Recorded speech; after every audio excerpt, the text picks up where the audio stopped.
कल्कि 2898 एडी सबसे बड़ी पैन इंडियन फिल्म। इसलिए मैं ऐसा बोल सकता हूँ कि मैंने टाइटल में लिखा कि this is the real meaning of pan Indian film. वो क्यों है वो भी हम आगे डिस्कस करेंगे। लेकिन जिस तरह से हाइप थी फर्स्ट ट्रेलर के बाद, फिर दूसरा ट्रेलर आया अभी कुछ दिनों पहले, उसने और हाइप जगा दी। उसमें भी वो अमिताभ बच्चन का जो गाना आया वो तो खैर गाते अच्छा ही है, तो बढ़िया ही है वो। लेकिन जिस तरह की हाइप थी, तो आज हम बात करेंगे कि वो चीज़ कहाँ कहाँ पे बहुत अच्छी होती है और कहाँ कहाँ पे अंडरवेलमिंग लगती है। तो हम कल्कि 2898 एडी की बात करते हैं, तो स्टोरी की बात करते हैं।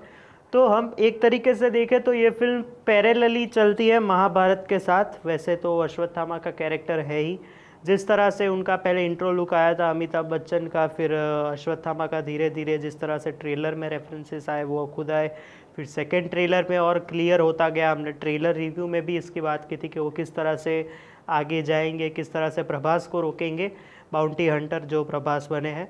तो स्टोरी सिंपल है कि महाभारत के टाइम अश्वत्थामा को जो श्राप मिला था उसकी वजह से वो अभी भटक रहे हैं, अभी भी हमारे बीच में ही हैं। तो उसकी वजह से उनको श्राप मिलता है कि जब तक श्री कृष्ण का कि जब तक विष्णु का 10वां अवतार नहीं आता तब तक तुम्हें भटकते रहना है, और जब वो आएगा तो तुम्हें उसकी रक्षा करना है।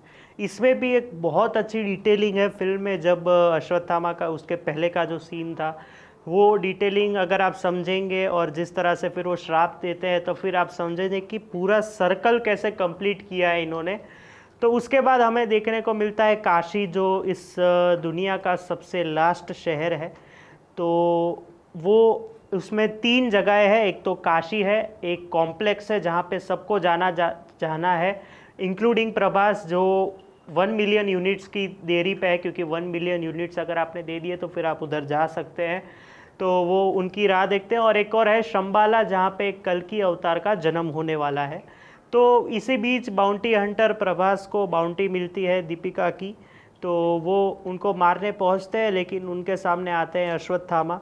फिर कैसे स्टोरी आगे बढ़ती है और कमल हसन कैसे इसमें इन्वॉल्व होते हैं, तो वो देखने के लिए आपको कल्कि 2898 एडी देखनी पड़ेगी। हमने 3D में देखी, तो मुझे तो कहीं कहीं पे 3D अच्छा लगा वैसे तो, बट आपकी मर्जी है कि आप 2D में देखो या 3D में। तो ओवरऑल हम बात करें, मेरे लिए पैन इंडियन फिल्म मतलब मैं ऐसा बोल सकता हूँ कि हाई बजट तो सब बोल देते हैं, आदि पुरुष भी हाई बजट थी, तो सारी पैन इंडियन फिल्म्स नहीं हो सकती। तो अगर हम बोले तो नॉर्थ इंडियन और साउथ इंडियन एक्टर्स जब एक साथ आए, या फिर बॉलीवुड या फिर साउथ इंडस्ट्री एक साथ आए, तो वो एक पैन इंडियन फिल्म कहलाती है।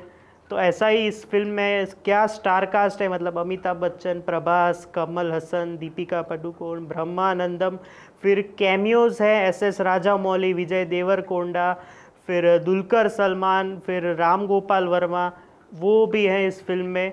पता नहीं है क्यों है, पर है। अभी ये नाग अश्विन ने अपने फेवरेट डायरेक्टर्स को ट्रिब्यूट देने के लिए रखा है या नहीं, कुछ पता नहीं है। बट जैसे ही फिल्म फर्स्ट सीन से जो अपना पिकअप लेती है, जो फर्स्ट सीन ही उसका इतना इम्प्रेसिव है कि फिर वो कहाँ पे छूटता है, तो वो है प्रभास की एंट्री पे। तब तक सब बढ़िया चल रहा होता है, क्योंकि प्रभास की एंट्री अगर आप एक तरीके से फिल्म में देखें तो 20 मिनट का इंट्रो सीन है उनका, 20 मिनट का। अगर वो सीन 6-7 मिनट में ही ख़त्म हो गया होता तो कोई प्रॉब्लम नहीं थी। जिस तरह से आपने डिस्टोपियन वर्ल्ड को डिस्क्राइब किया था, फिर जिसमें आपने एक काल भैरव की मूर्ति भी दिखाई जो काशी के साथ रिलेट करती है, वो जो उसमें भी पैरेलल चल रहे हैं, जो कि एक और डिटेलिंग है। अगर आपने वो चीज़ ज़्यादा दिखाई होती डिस्टोपियन वर्ल्ड की तो और अच्छा होता। फिर जो प्रभास के कुछ 1-2 सीन्स भी है जो मतलब कॉमिक के सीन्स रखे हैं उनके, बाकी हम बाद में फाइट सीन्स पे भी आते हैं, बट कॉमिक सीन्स ज़्यादा है उनके, ब्रह्मानंदम के साथ भी है। तो जो 20 मिनट का जो इंट्रो सीन था, अगर वो 4-5 मिनट में ख़त्म हो गया होता तो अच्छा है, मेरे को लगता है। क्योंकि बहुत वो फैक्टर भी है, जो 3 घंटे का जो ये फिल्म दिखा रही थी कि 3 घंटे की फिल्म है, तो वो 20 मिनट तो इसके ही चले गए। एक और नेगेटिव पॉइंट जो है कि प्रभास और दिशा का जो लव एंगल दिखाया गया है वो भी एक पता नहीं क्यों बट सेंस नहीं बनाता है। क्योंकि उसको अगर जाना ही है, जो कॉम्प्लेक्स जाना है, तो वो ऐसे फेस ऑफ करके भी जा ही सकता था जिस तरह से आपने दिखाया है। अगर वो नहीं दिखाते, उसकी वजह से उसको उल्टी और सज़ा हो गई, जो फिल्में आप देखेंगे तब आपको पता चलेगा।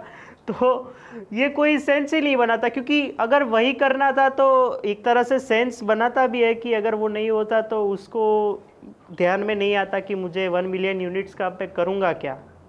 तो कुछ सेंसलेस चीज़ें हैं, क्योंकि ये लव एंगल भी सेंसलेस है, क्योंकि एक सीन का लव एंगल डाला है आपने, फिर क्या ही ज़रूरत थी इस चीज़ की।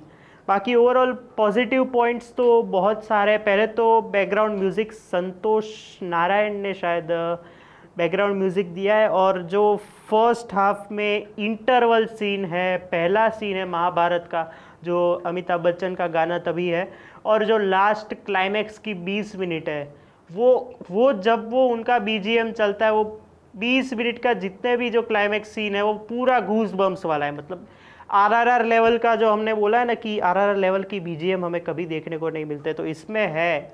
और इतनी बढ़िया तरीके से एग्जीक्यूट किया है सब चीज़ें कि आपको कहीं कहीं पे डिटेल्स दिखती भी नहीं है कि यार ये मिस हो गया, ये मिस हो गया। तो आपको वीएफएक्स का भी प्रॉब्लम देखना होगा, तो अगर आपका ध्यान एक सीन पे है तो आपको वीएफएक्स का प्रॉब्लम शायद ना दिखे। यहाँ पे कई कई जगह पे वीएफएक्स का प्रॉब्लम दिख जाता है, और पता नहीं क्यों साउथ मूवीज़ में अंधेरा बहुत होता है। पता नहीं सबको ओसीडी है क्या प्रशांत नील के जैसे, खैर छोड़ो। बट ओवरऑल फिल्म सेटिस्फाइंग है, और जिस तरह से फिल्म इवॉल्व तो वैसे गलत शब्द हो जाएगा, इवॉल्व होते जाती है धीरे धीरे। जो फर्स्ट हाफ पूरा बिल्डअप में निकाल दिया है, मैं सही बोलूँ तो, कि लगता है कि यार क्या ज़रूरत है इतने बिल्डअप की, हमें स्टोरी पता है, आइडिया पता है। अगर वो 20 मिनट के इंट्रो के जगह पे दीपिका के सीन्स है या फिर काशी के जो कुछ सीन्स है उस पर फोकस करते तो बहुत मज़ा आता। लेकिन जब सेकेंड हाफ आपको जकड़ के रखता है तो आपको लगता है कि भाई मज़ा आ गया। सेकेंड हाफ के बाद एक एंड क्रेडिट भी है, डायरेक्टेड बाय नाग अश्विन जब लिखा आता है उसके बाद एक एंड क्रेडिट है, तो आप जाइएगा मत, क्योंकि वो एक ईस्टर एग है सेकेंड पार्ट के लिए, या फिर मैं बोलूँ सिनेमैटिक यूनिवर्स के लिए। खैर परफॉर्मेंसेस की बात करते हैं। प्रभास, खैर छोड़ो, हाँ नहीं मतलब बात करते हैं। प्रभास ने सलार पे जितने उसको कम डायलॉग दिए थे तो तब सब खुश हो गए थे कि यार क्या बात है। प्रशांत नील को पता है कि ये बंदा एक्सप्रेशंस भी नहीं दे पाता, और डायलॉग्स तो खैर छोड़ो, इसमें डायलॉग्स ज़्यादा दे दिए, बट कहीं कहीं पे कन्विंसिंग लगता है। बाकी तो फ्लैट ही जा रहा है सब कुछ जैसे पहले जा रहा था। दीपिका पादुकोण का जो काम है, उस पहले तो उनके कैरेक्टर में जो डिटेलिंग और इवोल्यूशन हुआ है, जो सम 80 से सुमति लेकर, वो मैं क्यों बोल रहा हूँ आप जब देखेंगे तब आपको पता चलेगा। तो वो इवोल्यूशन और जिस तरह से इन्होंने काम किया है वो तो बहुत बढ़िया है। और जो इंटरवल ब्लॉक में जो उनके एक्सप्रेशंस हैं, परफेक्ट, एकदम परफेक्ट।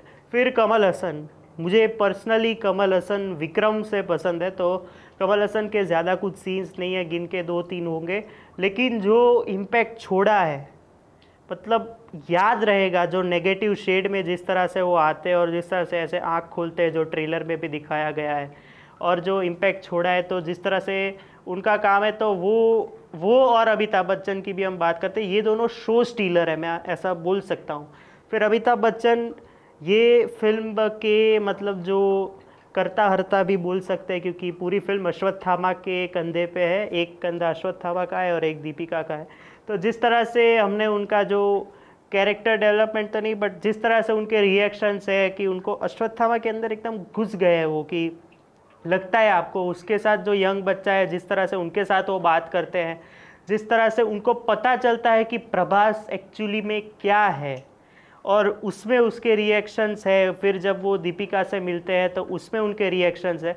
तो overall Amitabh Bachchan is a show stealer for this film. फिर ब्रह्मानंदम है, कीर्ति सुरेश है जो बुज्जी का वॉइस ओवर कर रहे हैं, Disha Patani was not needed. Keerthy Suresh, Vijay Deverakonda, Dulquer Salmaan, S Rajamouli, जिनका आप कैमियो आएगा तब आप देखिएगा क्या मज़ा आएगा। एक्चुअली उसका हिंदी डब बहुत अच्छा लगता है, शरद केलकर की आवाज़ में भी। तो ये सब लोग का भी अच्छा काम है। इवन मृणाल ठाकुर भी है फिल्म में, उनका भी अच्छा काम है। तो जिस तरह से फिल्म मैंने जैसे बोला कि महाभारत के साथ पैरेलली चलती है, तो वो जिस तरह से इन्होंने रिसर्च की है, जिस तरह से वो सीन्स दिखाए, और एआई वाले अमिताभ बच्चन भी बहुत बढ़िया लग रहे हैं। तो वो बहुत बढ़िया ओवरऑल फिल्म तो है ही, पैसा वसूल है, तो आपको कहीं पे भी बोर नहीं करेगी। तो कल्कि 2898 AD is a real pan Indian film, जिसका सिनेमैटिक यूनिवर्स का भी मैं एक वीडियो लाऊंगा अगले संडे को, तो उसके लिए भी आप ज़रूर देखिएगा। तब तक के लिए वीडियो को लाइक कर दो, शेयर कर दो और सब्सक्राइब कर दो इस चैनल को।